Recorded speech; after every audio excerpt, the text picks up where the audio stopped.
Doctor ortho Ayurvedic oil और capsule, अब दर्द भी घुटने टेकेगा। आदमपुर पहुंचे सीएम नायब सिंह सैनी, चौधरी भजनलाल की पुण्यतिथि पर श्रद्धांजलि कार्यक्रम में हुए शामिल। समाधि स्थल पर भजनलाल को सीएम सैनी ने नमन किया।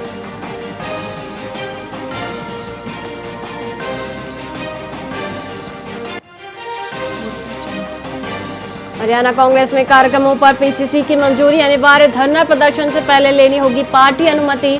कांग्रेस प्रभारी बीके हरिप्रसाद ने जारी किया आदेश।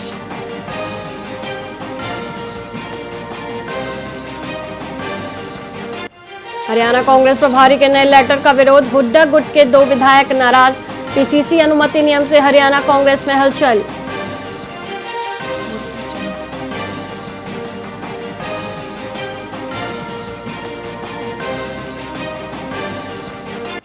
कुरुक्षेत्र में सस्पेंशन के बाद फिर चर्चा में फूड इंस्पेक्टर, गेहूं पर पानी छिड़काव से मचा बवाल। सुसाइड केस में अंकुर जांगड़ा का आया था नाम।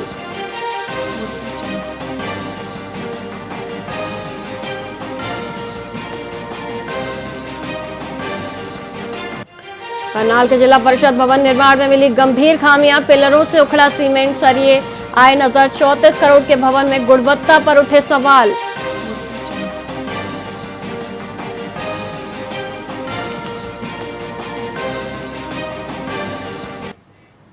नमस्कार, आप देख रहे हैं वीआईपी न्यूज और मैं हूं आपके साथ वैशाली श्रीवास्तव। आइए रुक करते हैं खबरों की ओर। श्री खुशहाल दास विश्वविद्यालय ने मेधावी विद्यार्थियों के लिए एक प्रेरणादायक गुरु शिष्य सम्मान समारोह का आयोजन किया। एलनाबाद के सेतिया मैरिज पैलेस में आयोजित इस भव्य समारोह में 12वीं कक्षा में 60% से अधिक अंक प्राप्त करने वाले 1500 से अधिक विद्यार्थियों को प्रशस्ति पत्र और स्मृति चिन्ह देकर सम्मानित किया गया। विश्वविद्यालय और सैनिक स्कूल हनुमानगढ़ के संयुक्त तत्वाधान में आयोजित इस पहल का मुख्य उद्देश्य प्रतिभाशाली विद्यार्थियों को प्रोत्साहित करना और शिक्षा के प्रति सकारात्मक माहौल बनाना है। समारोह में शिक्षा के साथ साथ संस्कारों, अनुशासन और नैतिक मूल्यों पर विशेष बल दिया गया। मुख्य अतिथियों ने विद्यार्थियों को सफलता के लिए निरंतर परिश्रम, सकारात्मक सोच और बड़े लक्ष्य निर्धारित करने की प्रेरणा दी। विश्वविद्यालय के प्रबंध निदेशक ने योग में विश्व रिकॉर्ड और अंतर्राष्ट्रीय कृषि मेले जैसी उपलब्धियों का भी उल्लेख किया। आज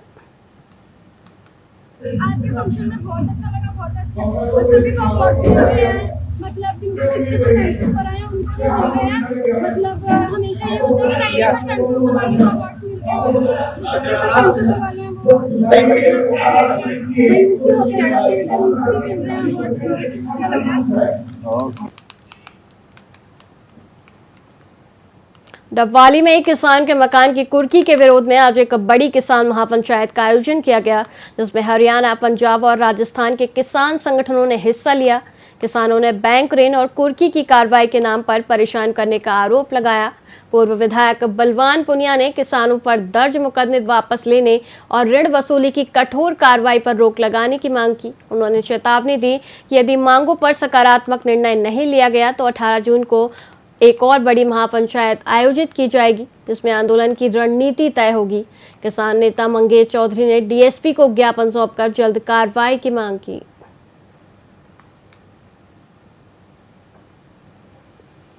आज एक ग्रामीण को, एक किसान को जो फाइनेंस कंपनियां हैं वो बड़े लुभावने सपने देके उनको लोन दे देती हैं, क्योंकि जब किसान की समझ में नहीं आता कि ये क्या करेंगे क्या नहीं करेंगे, और दाम लौटाने के बाद भी उनके घर में जो ताला बंद करने का जो ये जो कंपनियां हैं ये काम करती हैं। आपने देखा कि उस कंपनियों पे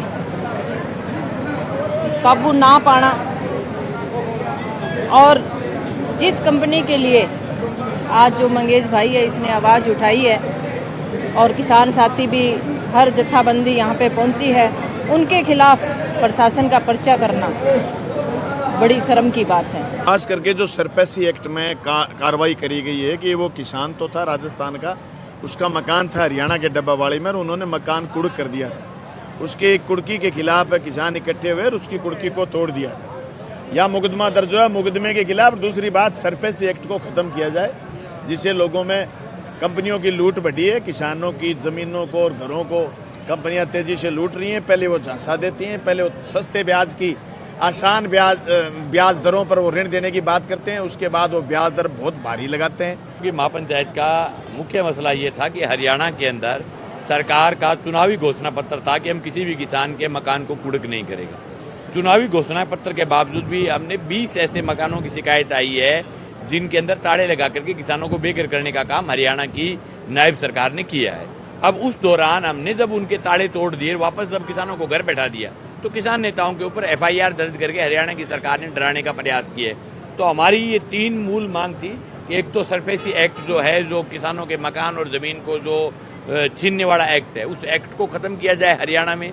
जिस प्रकार से हुड्डा सरकार के टाइम में जो एक्ट था, उस एक्ट को रखा जाए। दूसरी हमारी मांग थी कि जो कुड़की की कार्रवाई है उसके ऊपर पूर्णतः रोक लगे। और तीसरी मांग ये थी कि किसान नेताओं के ऊपर तमाम जितने भी दर्ज मुकदमे वो वापस हो।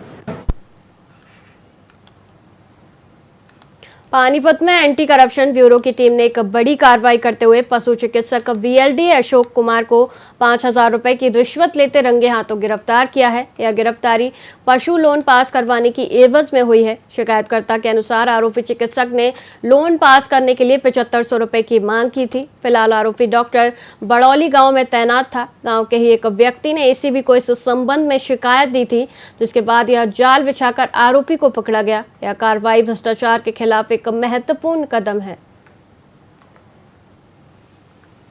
किसी लोन की एवज में किसी व्यक्ति के लोन कैंसिल कराने की एवज में रिश्वत की डिमांड कर रहा है, जो आज हमने ट्रैप की कार्रवाई को अंजाम दिया।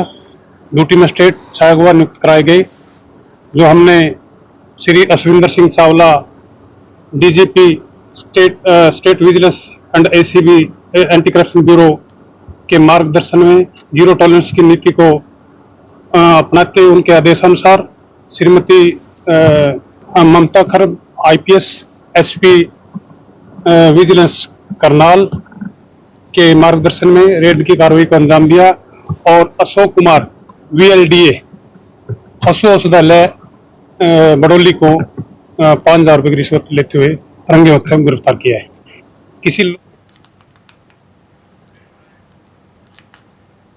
यमुनानगर के हमीदा कॉलोनी में पुलिस ने नशे के खिलाफ एक बड़ी और ऐतिहासिक कार्रवाई को अंजाम दिया है। तड़के 4 बजे 14 टीमों और करीब 150 जवानों ने इस इलाके को घेर लिया, जो लंबे समय से नशा तस्करों का अड्डा बना हुआ था। संदिग्ध घरों में तलाशी ली गई, जिससे इलाके में हड़कंप मच गया। पुलिस का साफ संदेश है कि नशे के कारोबार में लिप्त लोगों के लिए यमुनानगर में कोई जगह नहीं है। हरियाणा सरकार के विशेष अभियान के तहत यह कार्रवाई नशे के खिलाफ लड़ाई को मजबूत करती है और युवाओं को बचाने की प्राथमिकता दर्शाती है।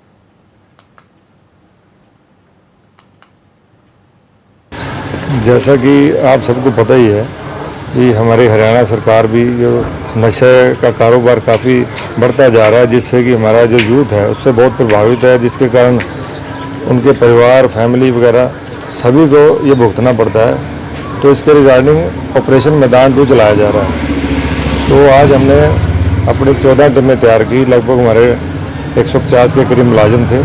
तो जो भी आदमी हमारे हमीदा एरिया के अंदर सस्पेक्टेड थे या जो पहले इस काम में इन्वॉल्व रहे हैं नशा तस्करी में, आज हमने उन सब के ऊपर रेड की है। तो हमारा सिर्फ यही आज का ये मैसेज था भी अगर कुछ हमें मिलता है तो हम उसका मुकदमा दर्ज करते।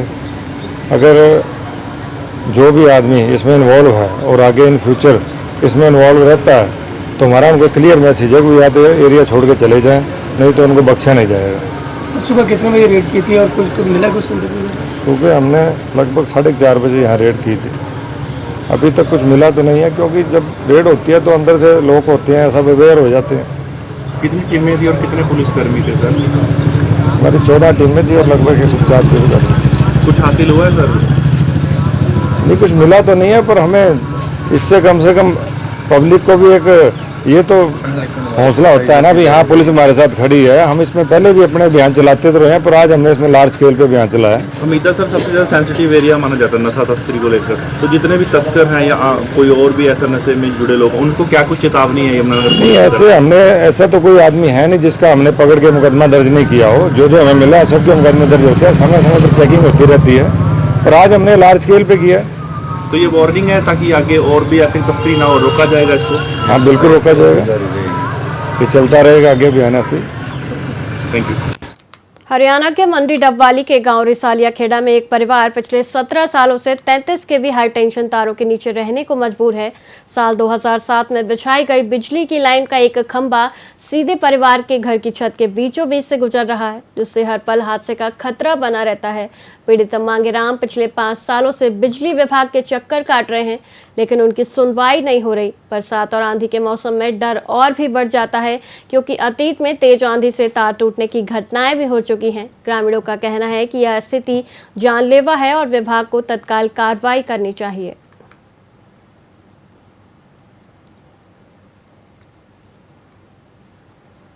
साइड नहीं हो रही है, बहुत हमको दिक्कत आ रही है। इसकी वजह से ना हम कुछ यहाँ कर सकते हैं, ना कोई फंक्शन। हमारे को बहुत ज़्यादा ध्यान रखनी पड़ती है इसकी। हमने बहुत चक्कर काट लिया, लगभग 5 साल हो गए हैं, ये साइड नहीं हो रही है। तो हमारी हरियाणा सरकार से ये मांग है अभी इसको साइड किया जाए और जल्दी से जल्दी साइड किया जाए इसको। बारिश में ये सूं सूं करती है, बहुत ज़्यादा इसका खतरा रहता है। नहीं कोई हम काम भी नहीं कर सकते इसकी वजह से। मैं मांगेराम गोस्वामी, रिसालिया खेड़ा गाँव में मेरे घर से एक 33 केवी लाइन जा रही है। इसके कारण हम ना तो मकानों के अंदर कोई मरम्मत करा सकते, ना इसमें ढंग से रह सकते, क्योंकि इसके ऊपर 33 केवी लाइन है। हमारे ये खेत के अंदर लाइन है, हमने इसके नीचे ही सारे मकान बना रखे हैं और जगह नहीं है जो हमारे मकान बन जाए। तो मेरी सरकार से ये प्रार्थना निवेदन करता हूँ मैं कि इस लाइन को बाहर निकाली जाए। इसका जो भी खर्चा आएगा वो हम देने के लिए तैयार हैं। साइड नहीं हो रही। फिलहाल खबरों में इतना ही। मुझे दीजिए इजाजत। देखते रहिए VIP न्यूज़। नमस्कार।